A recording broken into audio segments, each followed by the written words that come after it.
Have you ever asked yourself, why is life so hard?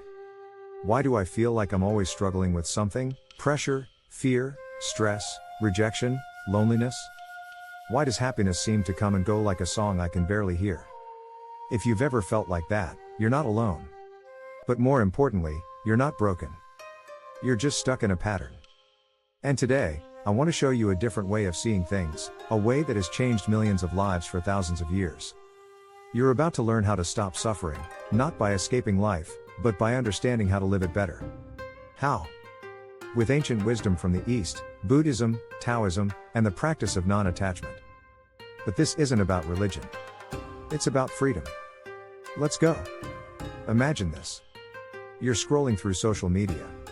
You see a post, your friend is on vacation. Another friend just launched a business. Someone you used to date is now engaged. Your chest tightens. Why?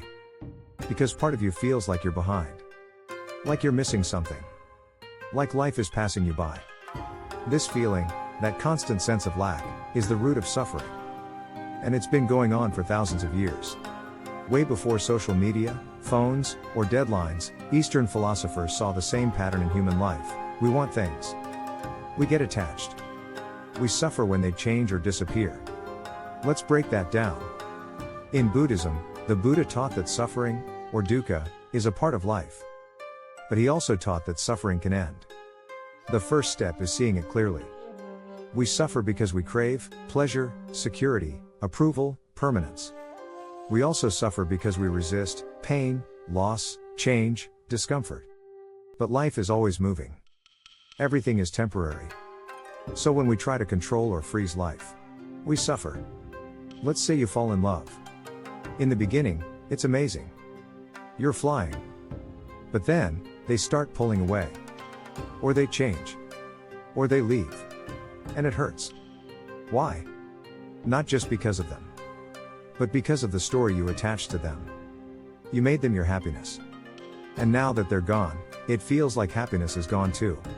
This is attachment. And this is where the Buddha said, if you let go of attachment, you let go of suffering. Now, you might think, does that mean I'm not supposed to care? Just be a robot? No. Non-attachment doesn't mean you don't love. It means you love without trying to own. It means you show up fully, but you don't grip so tight that you strangle what you love. You can enjoy something, deeply, and still let it go when it's time. This kind of love, free, open, alive, is powerful. And it doesn't just apply to relationships. It applies to your dreams. Your goals. Your identity. You're allowed to want things, just don't let your happiness depend on them. Let's look at another piece of wisdom, from Taoism, an ancient Chinese philosophy that teaches how to live in harmony with life. Taoism teaches about the Tao, or the way. It's the natural flow of life. Like water running down a mountain. The Tao doesn't push or force. It just moves, with grace. Taoism says, when you let go of resistance, you enter the flow. But most of us live in constant resistance. We try to control everything. Fix everything. Achieve everything. We treat life like a competition, and we burn out. The Tao invites us to stop fighting and start listening. To align with what is, instead of constantly trying to make it something else. Think of a river. If you fall into the water and thrash against it, you'll exhaust yourself. But if you relax, you float. You flow with the current. That's what Taoism teaches about life. When you stop forcing things, relationships, results, timing, something magical happens. Clarity comes. Peace comes. Right action comes, not from panic, but from presence. Let me tell you a story. There's a Zen parable about a farmer. One day, his horse runs away. The neighbors say, how unlucky. The farmer says, maybe. The next day, the horse returns, with 2 wild horses. The neighbors say, how lucky. The farmer says, maybe. Then the farmer's son tries to ride one of the wild horses, falls, and breaks his leg. The neighbors say, how unlucky. The farmer says, maybe. Then the army comes to the village to take young men to war, but they leave the son because of his broken leg. The neighbors say, how lucky. The farmer says, maybe. What's the point? Life is not black and white. Things are always unfolding. If you rush to label every moment, good or bad, you live in constant judgment, fear, and pressure. But if you stay open, stay curious, you stay free. You stop suffering. Let's talk about something big now: identity. Who are you, really? You probably have a name, a job, a social role. But what happens when that falls apart? You get fired. You fail. Someone breaks up with you. You move to a new city. You lose everything you built. Who are you then? Eastern wisdom says, you are not your thoughts. You are not your emotions. You are not your story. You are the awareness behind all of it. The sky, not the weather. Meditation teaches this directly. You sit. You breathe. You watch thoughts come and go, like clouds. And then, something shifts. You realize, you don't have to believe every thought. You don't have to obey every emotion. You don't have to fight life. You can just be. And that is powerful.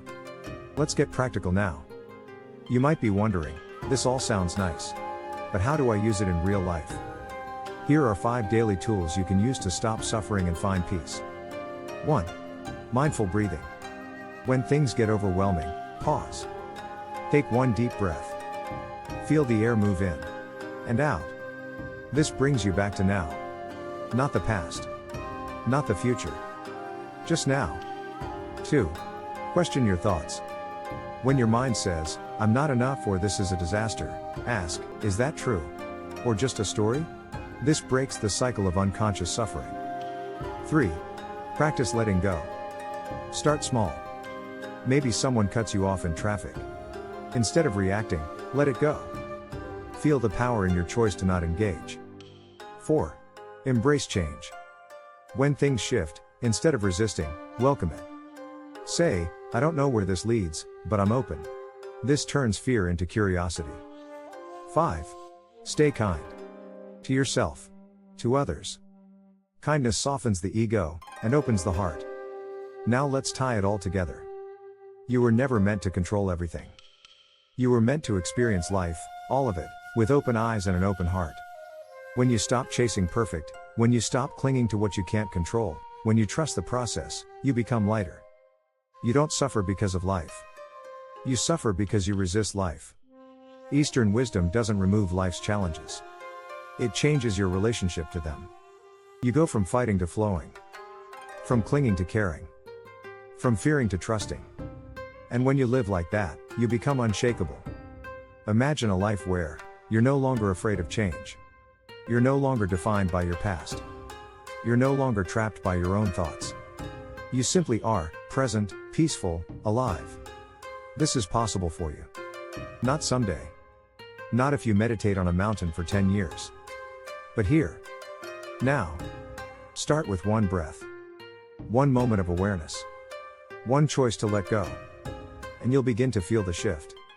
That's how suffering ends. That's how peace begins. You deserve that. And if you want more powerful tools, ancient wisdom, and deep ideas made simple, subscribe to our channel. We're here to help you grow, think, and live better. Thank you for watching. Take a breath. Let go. And keep flowing.